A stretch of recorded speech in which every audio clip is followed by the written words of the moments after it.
Punta na tayo sa susunod na entry, pasok sa number 7.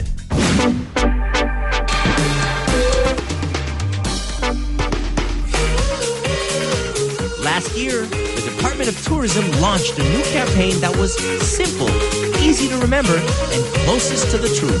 It's more fun in the Philippines. It's more fun in the Philippines. Sinabi nila na magiging napaka-social media-centric ng campaign na to. Aasa sila dun sa magiging conversations online about what it means to be more fun in the Philippines. Ang naging challenge dun is gumawa ka rin ng version mo what is fun in the Philippines eh. The whole campaign is a participative campaign. Lahat ng tao may sariling interpretation dun sa It's More Fun in the Philippines. It's more fun. When the official DOT video came out, we couldn't agree more. It really is more fun in the Philippines. Except when you're at a checkpoint.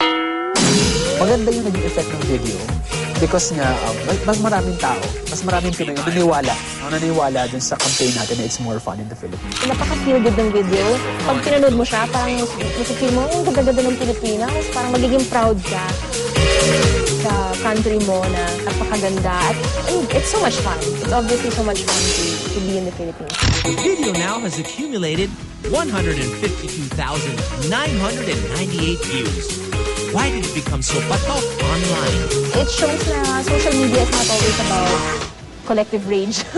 Hindi siya laging, sige, sabay-sabay tayo magalit sa isang taong to, sabay-sabay tayo mambully. Pwede rin siya maging force for good. It's an effective program. I think the DOT is doing a good job at that. At the end of the day, tayo bilang mga Pilipino, yung nagpapa-fun this experience na yun. It's more fun in the Philippines.